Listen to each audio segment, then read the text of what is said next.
السلام عليكم ورحمة الله وبركاته وراديو تيمديرو idinka salaamaya halka internetka ku leeyahay timedero.com aad baan idin salaamaya asxaabta halkan igaga xiran waxaan idin hayaa maanta ogeysiis yar sida ogtiinba wadamada Scandinavian-ku waa isku wada mid oo way haduu qolo wax soo saarto kuwa kalena way qaataan wadanka Denmark ayaa Soomaalida ku soo saaray sharci cusub oo coronavirus-ka halka laftigeeda waa ogtiino hoos qolyahan midigta iyo way naga hadlaan waxa dhacay waa loo taag waayay oo meelaheeni aad baa loo jooga waa la buuxaa sideed qof baa la soo saaray inaana wax ka badan isu iman konton baa jooga xafladan maalin dhaweey tagay konton qof baa lama ayaa tigidhada siinana konton iska daayo inaan ku kaliya 200 qof أصحاب لها إلا شن بقول قفايني إلى هاي دي موجودة كورتوا شو ولا جبوا حي ما نلود ننشار كي يجوا شيء كبر سوماليا ده تلوت كرنا سهي جابن أي صار عليه ترانكا قف أفكار مكر قاضي وده تنطق ساسيوي يعني ما حد مالك استوى الجدتي مالك استوى الجدتي مركز كل جيبا مركز تبى كهرة يقولوا عروبة وتم مركز أركين علت هاي إنه لغاية يعني سيقول والله بعرف كسود وين دونتا وين قد تجيبون بلا آدم ساق في عيولي ما نركبه قال كأنه حلية يتوقف عام حبكة سوق أي سارتين مركب واحد وده كذا مركب واحد صار سارين إنا أي تتكسر مالي ده لقط لقى حرا ساعات شيء جيس إنه يقول كبحي تصدقت ما ترى ده وحويا ووقت جوا سليف عالية ووحعبة لا عده هذا بقى هذلي saacadahaas waxa halkayaga lagu xiraa inanka qofka criminalka ama qofka dambi lagu qabto ama caruurtu marka ay waxiibiyaan la doonayeen laga saaro groupka waxa leeyahay iskuulka iyo guriga inta wax xasan iskuulka dhinaca wadada way yara dhaafo dheedheed ku qaylinaysa ama isiraha jar booliska ordayo imanaya marka wasoonahaas saacadani bal marka waxaan dhageysiinayaa inaan ilaacada fiyood ayaa ka hadlaysay oo ka hadashay oo dad xogagal oo meesha joogay la hadlaya bildageysi wacan ila eegay idinkuna maxay hadeen halka dhigo bal warkan inuu kuwana way bilaabayaan war hal leestiro baan idin leeyahay waa radio Timedere ila dhageysta bal warbixinta iyadoo dalka Denmark uu mar kale ku soo laba kaclay viruska corona ayaa Soomaalida ku nool dalkaasi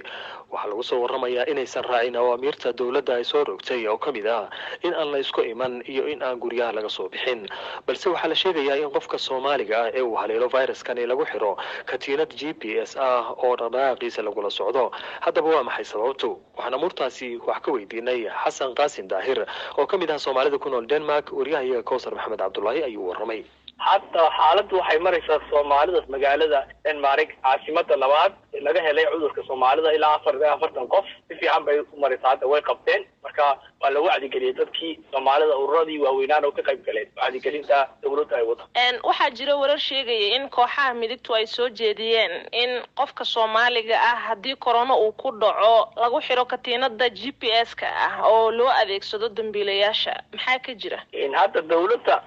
badanka cunsurinta u badan baa soo bandhigay inay katiinada GPS-ka loo adeegsado dadka Soomaalida ah ee COVID-19 ku dhacay markaas ay guriga ugu bixin waayo waxa laga shakisan yahay inaanay Soomaalidu u adeegsaneyn sharciga dawladdu dhigtay oo haduu cudur kugu dhaco ah inaad guriga joogtid katiinadaas GPS-ka aad sheegtay maxaa Soomaalida kaliya lagu xirayaa marka loo eego dadka kale ee degan halkaas adeegsanaa Soomaalidu badanka ma maqlayaan sharciga sayidkan ama dadkan cunsuriyiinta ama u arkaan waxay u arkaan inaanay Soomaalidu maqlayn sharciga marka lagu yiraahdo Soomaaliya haduu xanuun kugu dhaco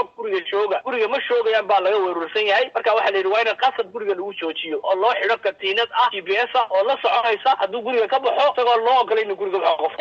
dadka aan garanayn katiinada GPS-ka ah bal sharaxaad ka sii sidee loo isticmaalaa yaa loo isticmaalaa katiinada GPS-ka waxa loo isticmaalaa dadka jeelka ama maxkamaddu ay ku xukumtay dambi oo dambiila ah marka dambigu haduu yahay dambi aan aad u adkeyn oo maxay dambiyada culus kamid ahayn waxa la sameeyaa inta jeelka qofka la gelin lahaa waxa loo xirayaa katiinadan GPS-ka marka gurigiisu ay jeel uga dhigayaan GPS-kan katiinada ana way la soconaysaa meel kasta oo aad tagtid waa lagu arkayaa haddaad ka baxdid meeshii lagu talagalay way qaylinaysaa booliiska u sheegaysaa inaad ka baxday meeshii lagu talagalay. markaan eegno bulshada Soomaaliyeed ee degan Denmark maxay kaga duwan yihiin bulshooyinka kale marka ay timaado xaaladda corona? waxba kaga duwan marka bulshada kale la eego ama ajnabiga kale aanu nala barbar dhigayo la eego. Soomaalidu waxa kaga duwana haday wax kaga duwan yihiin way ka fiican yihiin ajnabiga kale, si fiican bay ula socdaan waxa dhacaya iyo maxay leedahay coronahan information-ka laga sheegayo dawladdu si fiican bay ula socdaan. gacmaha in la maydho, in maxay leedahay la ilaaliyo, in la kala fogaado, waxaas oo dhan Soomaalidu way la jaan qaadeen, laakiin lagama hadlayo waxaas. marka saa loo eego Soomaalidu way ka duwan tahay, wayna ka firfircoon tahay, wayna ka fahamsan ogyihiin maxay leedahay ajnabiga kale. Soomaalidu bishii Maaris 10keedii markii la xidhay Denmark sharciga sida loo rabay uu adeegsaneen, laakiin waxa jira hadallo badan oo maxay hayday Soomaalida lagu caayo. aniga Soomaalida difaacayn uma baahnin la difaaco, laakiin way adeegsameen, sharciga way maqleen, isuma tagaan, isuma dhawaadaan. laakiin markii dawladda haddana la furay ay qaar ka mid ah Soomaalida sidii caadiga ay ugu noqdeen ama ay ilaaween wixii laga rabay. marka taasa keentay haddana in cudurkii ku dhacay iyaga. waxa loo yimi meesha cudurku ka dhacay dad aasa yimi, maxay leeyahay aas baa loo yimi, aroos baa laga qayb galay. marka dad kala badan bay isu yimi meesha, marka way isu dhawaadeen, cudurka kaasaa kiciya haddana. Kawsar Maxamed Cabdullaahi aad bay